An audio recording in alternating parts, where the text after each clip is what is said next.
What's up, family? If it's your first time checking out the show, let me know what city, what state you're coming in from. If you're outside of the U.S., let me know what country you're representing. Family, I need you to smash up the likes, smash up the likes, smash up the likes. Also, if you have not done so already, after you subscribe, there's a little bell next to your subscribe button. Go ahead and click that thing right now so you can get your notifications each time I drop a new video like this. That way, you'll be in the loop. Family, I'm going in. So we have two uncivilized mutts masquerading as paramedics. I want to show you a picture of these uncivilized mutts so that if you ever encounter them, you know that you must protect yourself by any means. They probably have rabies, so you want to make sure you got your rabies shot before you come in contact with them. Here they are, fam. Here they are. Look at those uncivilized mutts. Fam, let me tell you what these uncivilized mutts did if you're unfamiliar. The two uncivilized mutts in Illinois are facing murder charges after a patient died of positional asphyxiation shortly after he was taken to a hospital in December 18th to be exact. Peggy the Pig Finley, 44, and Peter Cadigan, 50, responded to a home in Springfield on December 18th after police requested medical assistance for a 911 caller who was suffering from hallucinations due to alcohol withdrawal. This is according to the news release from the Springfield Police Department. Body cam footage released by police shows Peggy Finley entering the home's rear bedroom as one of the officers briefs her on the patient, Earl L. Moore Jr. Keep in mind, fam, the call was placed because this guy was experiencing hallucinations from alcohol withdrawal. The guy was seeing things. Peggy, you can hear her uncivilized ass yelling at Earl to get up and walk out to the ambulance. This is what she said, fam. You're gonna have to walk because we ain't carrying you. I'm seriously not in the mood for this dumb shit. Family, imagine a paramedic coming to your house when you are in need of medical assistance and fixing her stank mouth to talk like that. Where do they get them from? Who raised them? You can hear two officers in the background, and they can be seen helping Earl outside onto the gurney. This dude, Cadigan, helps position Earl, and both paramedics strap him onto the stretcher in a prone position, meaning face down. Now, this guy, the other paramedic, Cadigan, I mean, he handles the guy roughly. He damn near slams him to the gurney. But he definitely handles him roughly, like dragging him like just a piece of meat. Like he's not a human being, like no dignity whatsoever, no compassion whatsoever.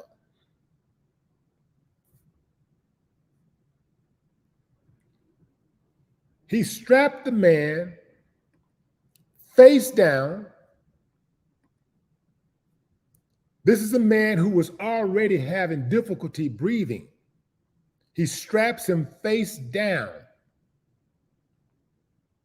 to the gurney with his hands behind his back. And he even lets you know that he ain't going nowhere. Oh, he's in there good. He's strapped down. He ain't going nowhere. Straps him down. And then the guy is transported to the hospital. An hour later, he dies. The medical examiner determined that his manner of death was homicide. Look at these two uncivilized mutts. They look guilty. Look at her, got her hands folded like, I can't believe y'all inconveniencing me like this. So what, an N-word died. So like, and look at him. He got that little smirk on his face like, what you gonna do about it? Yeah, I did it. I did it. They were way too comfortable doing what they did in front of the police too. The police body cams picked up their actions. The police had a duty to actually arrest them, especially this other guy, Cadigan. They especially had a duty to arrest him because he slammed the guy. I said he's like he slammed him, but yeah, he slammed him to that gurney. The police officer should have stepped in right there and said, yo, whoa, man, what the hell are you doing? And let me tell you something, fam. I'm no EMS, ETMS, ETM, what they call them? Let me see, emergency, what they call EMTs, yeah. I'm no EMT, right? I'm no EMT. But I can tell you this much, fam. I am a human being. And my common sense tells me that what they did was wrong. My common sense tells me strapping somebody face down to a gurney is wrong. Especially somebody who is having difficulty breathing. This is common sense. It looks like I'm being monitored closely by the powers that be because there's supposed to be more people in this live, even though I didn't plan the live. I just decided to well, I did say I was going to go live yesterday, but I didn't I didn't set up the live to hours in advance, but still there should be more people in this chat. But it's some funny stuff been happening on YouTube lately with my channel. Y'all could put two and two together. Anyway, moving on.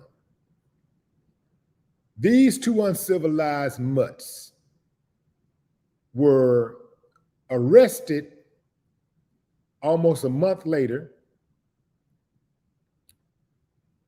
in January. This happened December. So they were arrested, I believe, around the 9th. They were arrested on the 9th of January. And they have been charged with first-degree murder. They have a $1 million bond each.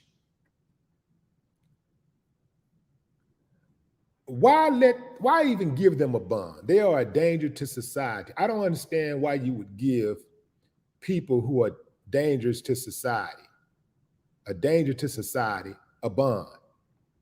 If it's really about public safety, you don't give them an opportunity to get out. Because the thing is, you might think, oh, $1 million bond, oh man, they ain't gonna be able to come up with that. They're gonna need $100,000 at least. The thing is, fam, you have other uncivilized mutts out there who will see something like this and say, yo, let's get them out, because they want to make sure that if they ever take somebody's life wrongly, that they can get away with it too. Plus, in their little pissy evil eyes, these two are doing God's work as far as they're concerned. They got all kinds of excuses why the dude deserved to die. Well, paramedics have a hard job. They go into hostile situations every day, unknown. They don't know what they're going to get. And it's a thankless job. And it's very hard. And man, do your job. Everybody got a hard job. Everybody got a thankless job. Paramedics ain't special. Paramedics ain't working. They're not paramedics because they, out of the goodness of their heart, they're paramedics. They get up and go to work just like everybody else to get paid. If you want to know the truth about it. Yeah, you got some paramedics that go out there and they love what they do. They love helping people, and kudos to them. Salute. Love you. Love you for real. Love you for real. But hey, most of them just go into it, man, because it's what they can do. It's a paycheck. Just like a lot of these teachers. There may have been a point where majority of teachers were teachers because they loved the profession.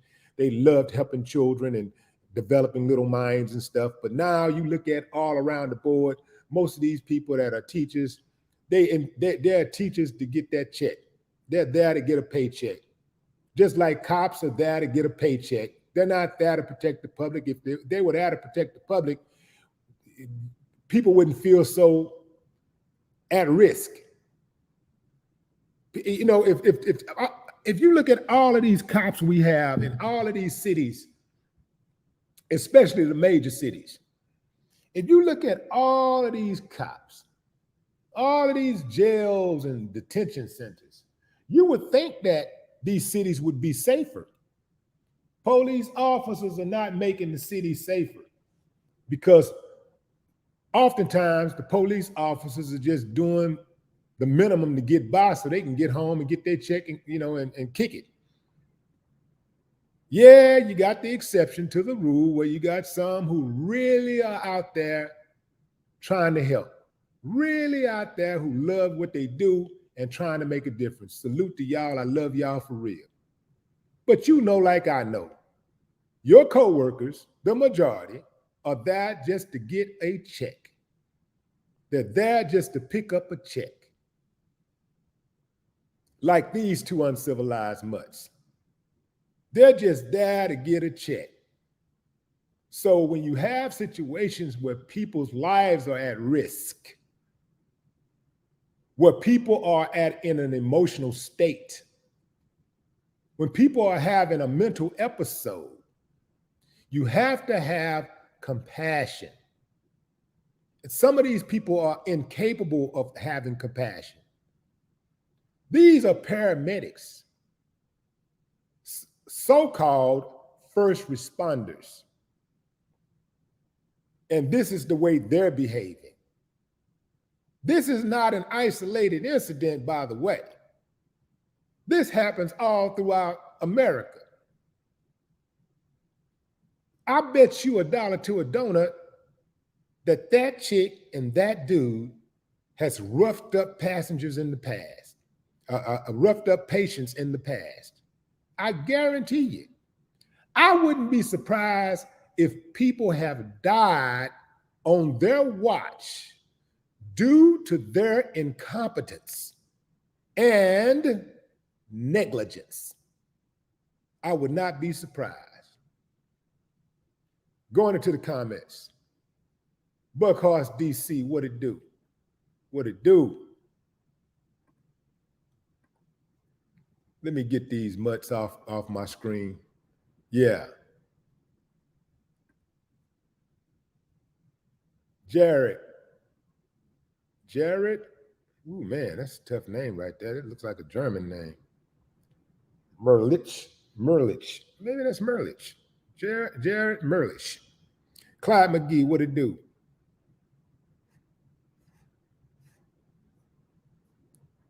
Yeah. Clyde say, yeah, they did it because he was black. You know what it is, fam. You know what it is.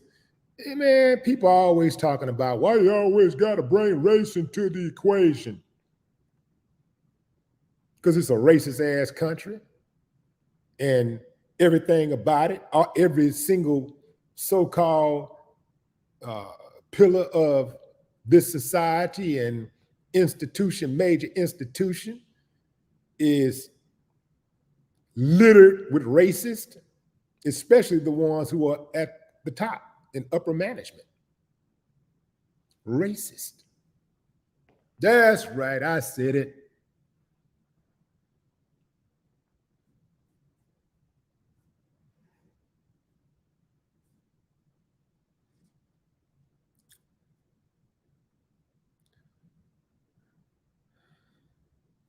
Buckhorse, what's up, Buckhorse?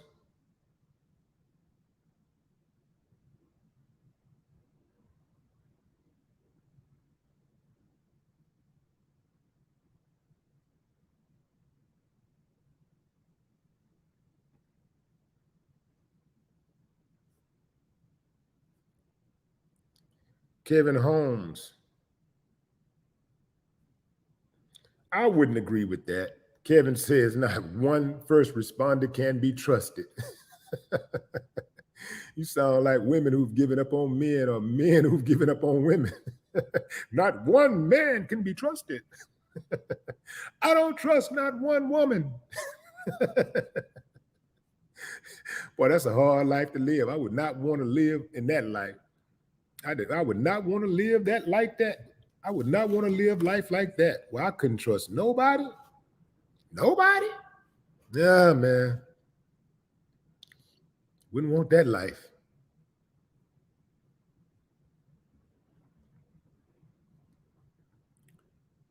Joe Mama, what up? Isabel Martinez. Let's talk about the first degree murder charge. And you know what? Let's do this. First degree murder. Because a lot of people are saying that's not first degree murder. So here's the definition of first degree murder. According to Justia, this is a legal website. First degree murder is the most serious of all homicide offenses. It involves any intentional murder that is willful and premeditated with malice afterthought. Premeditation requires that the defendant planned the murder before it was committed or was lying in wait for the victim. And it gives an example. For example, a wife who buys poison and puts it in her husband's coffee commits a premeditated murder, as does a man who waits behind a fence to attack a neighbor coming from home or work. Coming home from work. In many states, felony murder is also charged as first degree murder.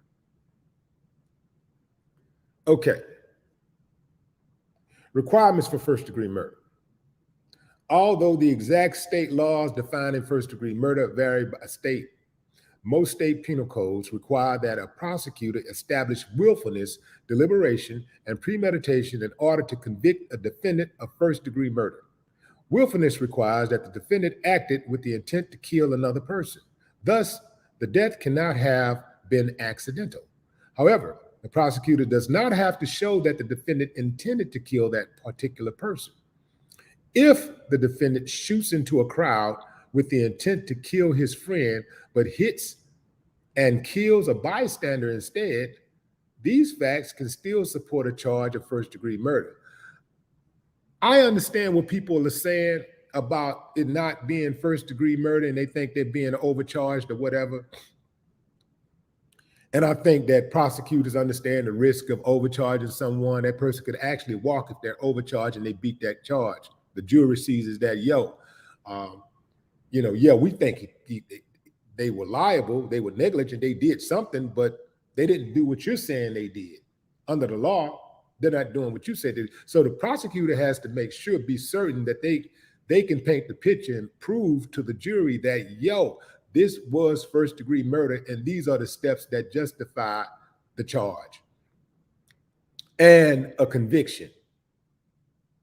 Here's why I think it's first degree murder. Because as first responders, if someone is having difficulty breathing, and you lie that person face down on a gurney, and you strap them tightly to that gurney to make sure that they can't even move, even if they wanted to move. That's intent to kill. That's not an accident.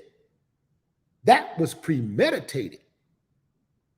Premeditated doesn't mean you had to have hours to think about it or days or weeks to think about it. Premeditated could be right now, at this moment. You know what? I'm finna kill that fool. That's premeditated. I think that the prosecutor can prove that dude had intended to kill, just like in the case of Derek Chauvin, the uncivilized mutt who killed George Floyd. He probably didn't come out, then again, he probably did, but for sake of argument, he probably didn't wake up that day and say, I'm gonna kill George Floyd. I'm gonna kill me an N-word. But once he was in that situation, he decided that, yo, I'm gonna put my foot on his neck. And he knows that if you put your foot on somebody's neck long enough, you can kill that person. But he had Derek Chauvin detained. I mean, not Derek Chauvin, but he had George Floyd detained. He had him under his control. And he put his knee on his neck. And he just kept his knee on his neck. At any point, he could have raised up and said, and this is George saying, yo, he's killing me. He's killing me, screaming for his mom and everything. People on in the background saying, you're killing him, man. Let him go. Get your foot off his neck. He kept the foot on his neck. He made a conscious decision to keep his knee on George Floyd's neck. And he knew, especially as a so-called first responder, someone who has training in these tactics, he knew that it was a great possibility that George Floyd was going to die. And even when George Floyd stopped talking, went stiff, he kept his foot on his neck, his knee on his neck for additional minutes. First degree murder. When dude strapped that man on, when he strapped him down, face down, they strapped him down, face down.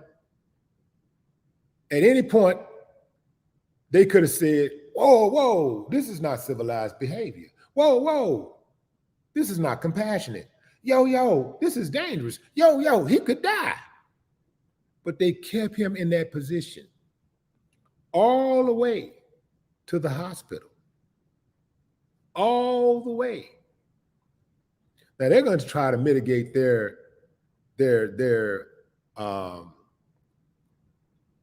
liability by saying, yo, we got him to the hospital. He was okay. He was still okay. Then he died an hour later. You know, he had precondition. They're going to try to use the alcohol defense. Like, yo, he's having withdrawals. So, you know, the alcohol killed us. You know, the withdrawals is what killed him.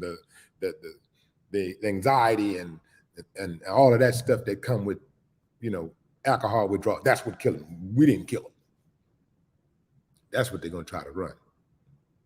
Then they're going to try to, just like they try to paint George Floyd as a dope fiend and try to make it seem like that was the reason, yeah, because he did do drugs in the past, because he was doing drugs, that's the reason why he died. They're going to try to do the same thing with this guy. Because he was an alcoholic, that's the reason why he's dead. Not because we killed him. What's up, Sheila? Sheila Reed in the building. Erica Williams.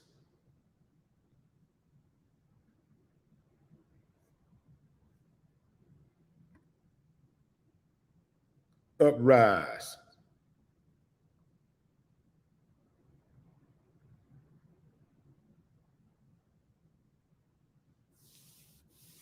Brenda Hayes. What's up, Brenda Hayes?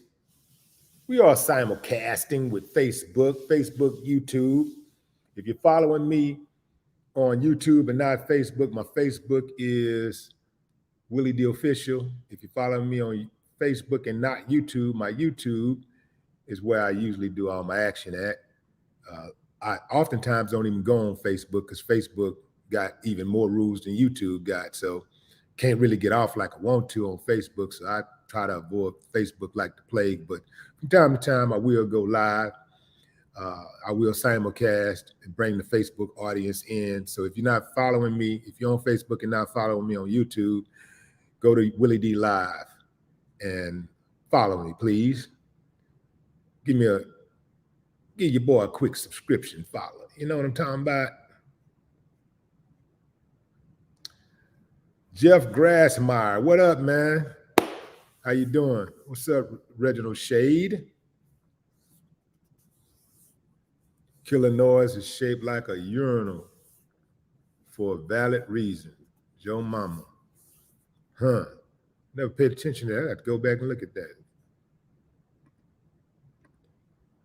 Let's see. Illinois.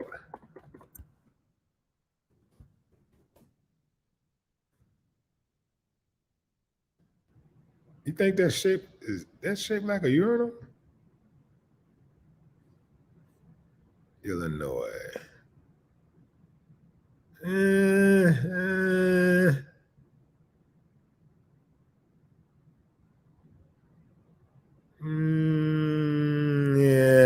it's a little stretch there.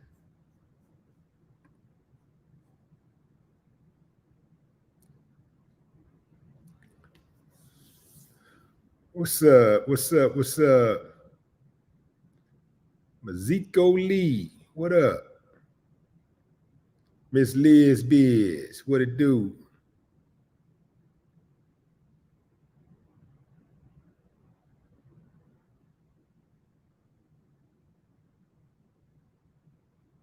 And Jared says, I feel like there's a possible problem in the police hiring procedures. Possible? Yeah, the problem is they hire incompetent people and they hire racists and they hire people who are unhinged. That's the problem. And they're being hired by people who are incompetent, unhinged, and racist. There you go.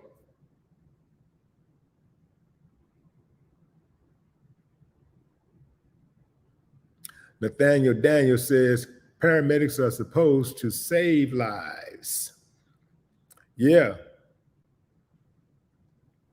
Can't tell these two nothing. Can't tell those two anything about it. So fam, let's see what happens. I got to get out of here, but let's see what happens with this case. I'll update you as I get new information on it. I'm going to be following this case very closely. These two, they got to be put down. These are two uncivilized mutts. They must be put down to protect the public. We got to get these animals off the streets. They are killing us, literally. Till next time, fam, y'all enjoy the rest of your weekend, your morning, your day, your afternoon, your evening, wherever you are in the world. Until next time, no more talk.